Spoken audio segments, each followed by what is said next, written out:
जम्मू के लोगों के साथ जब जब भी इंसाफ हुआ हमेशा नेशनल कॉन्फ्रेंस के दौर में हुआ। नेशनल कॉन्फ्रेंस की गवर्नमेंट जो बनी हमेशा उसके दौर में इंसाफ हुआ।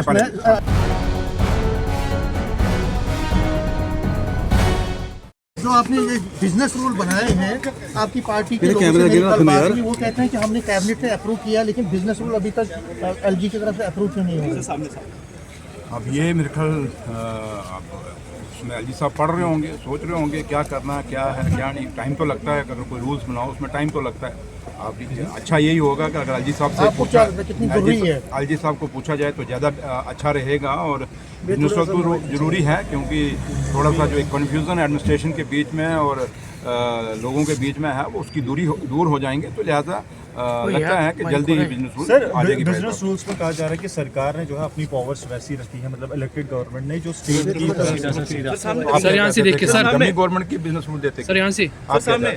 इसलिए जहाँ तक ताल्लुक है बिजनेस रूल हमने अपने लिए नहीं रखा, ये लोगों के कामों के लिए। लोगों ने जो मैंडेट हमें दिया है उस मैंडेट को पूरा करने के लिए सरकार के पास जो पावर होती है, क्योंकि आपने देखा होगा अब असेंबली का क्या हाल है, ये एक सिनेमा थिएटर बना के रख दिया था।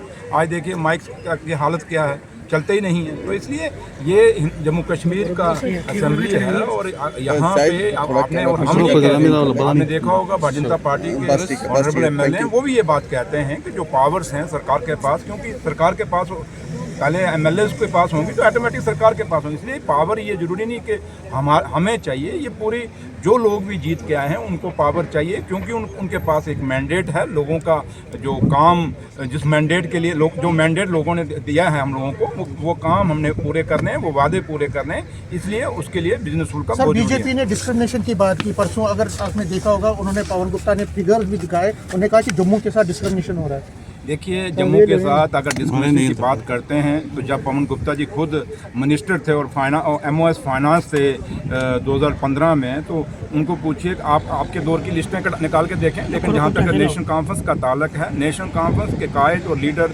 जनाब फारूक अब्दुल्ला साहब और जम्मू कश्मीर के मुख्यमंत्री उमर अब्दुल्ला साहब का हमेशा एक खिता तो हमसे अलग हो गया, लेकिन जम्मू और कश्मीर जो दो खिते हैं इनको बराबर की हिस्से देना हमने हमेशा हमारी कोशिश रही और करते आए हैं। आज ये दरबार में देखें जो हमने किया, इन्होंने 10 साल में क्यों नहीं किया, ये तो हमें ही क्रेडिट जाता ना। आज देखा होगा आज अब लोग जब वापस जाना शुरू हुए, क्योंकि ईद है अब, तो जब वापस जाना शुरू हुए फिर आपकी सड़कें खाली होनी शुरू हो गई हैं। तो अगर ये लोग जो दरबार में हुआ, कश्मीर से इतनी दुनिया ना आती तो बिजनेस पे कितना फ़र्क पड़ता था। इसलिए ये सिर्फ प्रेस गैलरी को एड्रेस करने के लिए एक अच्छा शब्द है कि जम्मू के साथ डिस्क्रिमिनेशन है। बट अगर आप सही मायने में देखेंगे तो जम्मू के लोगों के साथ जब जब भी इंसाफ हुआ हमेशा नेशनल कॉन्फ्रेंस के दौर में हुआ।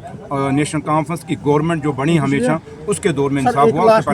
जो अवामी नेशनल कॉन्फ्रेंस को बैन लगी है, कश्मीर से जो खबरें आ रही हैं उसके मुताबिक अवामी अच्छी कमेटी में मीरवाइज की उमर साहब के साथ या पॉलिटिकल एक डिफरेंसेस हैं, तो इसलिए उमर साहब ने डेलिबरेटली किया है, ये अपोजिशन भी कह रही है। यार क्या सवाल आप सुनीत साहब, आप सीनियर जर्नलिस्ट हैं, क्या करते हो आप? चाहते हो कि मैं कोई ऐसा दे दूं आपको तो मैं शाम को चले थे बस, तो वो मिलने वाला मेरे से नहीं है। तो लिहाजा उमर साहब की और क्योंकि मौलवी उमर साहब और उमर साहब ये हम सब जम्मू कश्मीर के रहने वाले हैं और हमारे भाईचारे जम्मू कश्मीर की मिसाल रही है। इसलिए जम्मू कश्मीर में हमारे चाहे बीजेपी के लोग हैं, बेशक हमारे टकराव होते हैं, लेकिन इसका मतलब थोड़ा कि रिश्ते खत्म हो जाते हैं। इसलिए रिश्ते कभी खत्म नहीं होते और कोई आज तक इतिहास रहा है जम्मू कश्मीर की कोई भी सरकार रहे हो किसी भी टारगेट करके किसी को कभी उसके ऊपर कोई ऐसा काम नहीं किया जिससे उसको नुकसान हो।